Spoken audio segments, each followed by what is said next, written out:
Something just happened in Formula One, and it's putting the FIA under serious pressure. Not just from fans, not just from teams, but from inside the sport itself. Because this wasn't supposed to happen, and yet it did. At first, it looked like just another racing incident, the kind you see every weekend, the kind commentators move past in seconds. But then people started asking questions, and those questions didn't go away. They got louder. Teams started reacting, drivers started hinting, and suddenly the FIA wasn't just observing anymore. They were defending themselves. So what actually happened? Why is the FIA under pressure right now? And what are these big problems that are starting to come out? Because this goes deeper than just one moment. Let's rewind. To understand the pressure, you have to understand the incident. It happened fast. Too fast for most people to fully process in real time. One move, one decision, one reaction. And just like that, everything changed. From one angle, it looked completely fine. From another, not so much. And that's where things start to get complicated. Because in Formula One, perception is everything.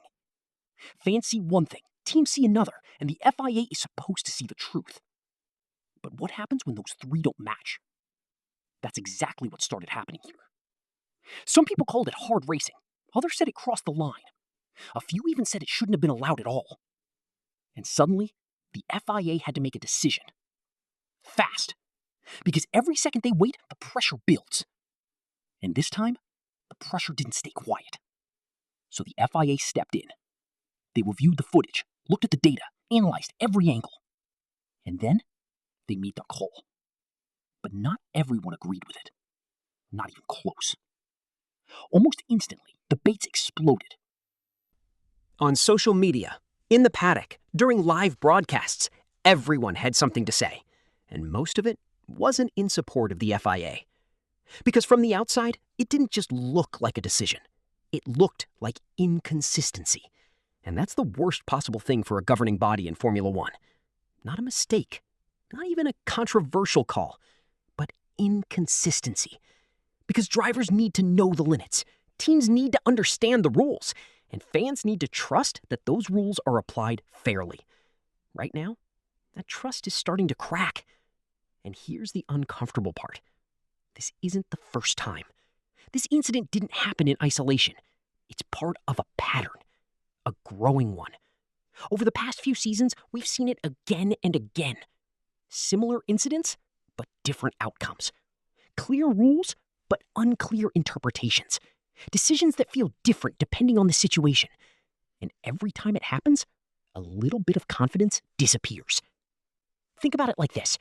Imagine playing a game where the rules change depending on who's playing. Or worse, depending on the day. That's what some drivers are starting to feel. And when drivers stop trusting the system, everything changes. They stop knowing where the limit is. They hesitate, or they overcommit. Racing becomes unpredictable, more aggressive. Sometimes even more dangerous. And now, this isn't just about fairness anymore. It becomes about safety. And that's where things start to get serious. Because Formula One operates on trust. Trust that the rules are clear. Trust that decisions are consistent. Trust that everyone is being treated equally. When that trust starts to fade, the entire system feels unstable. Now think about the teams.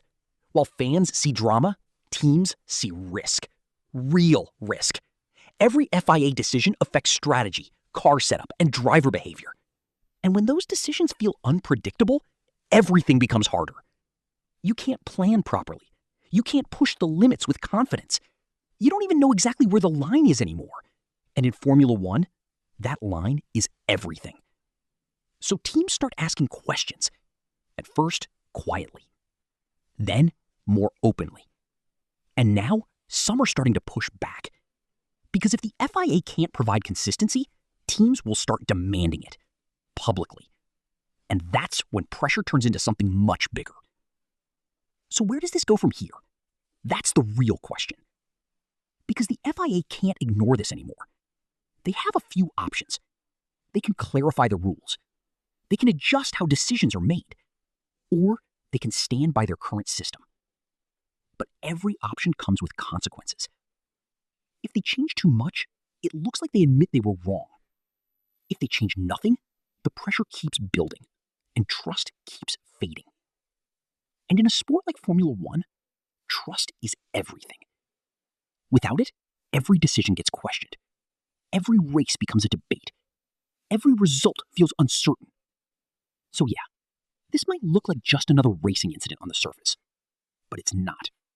It's a signal, a warning, that something deeper is happening inside the sport.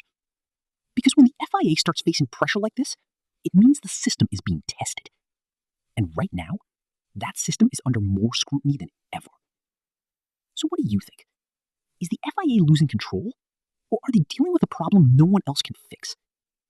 Drop your opinion in the comments. And if you want more breakdowns like this, where we go beyond the headlines and explain what's really happening in Formula One, make sure you subscribe. Because this story is far from over.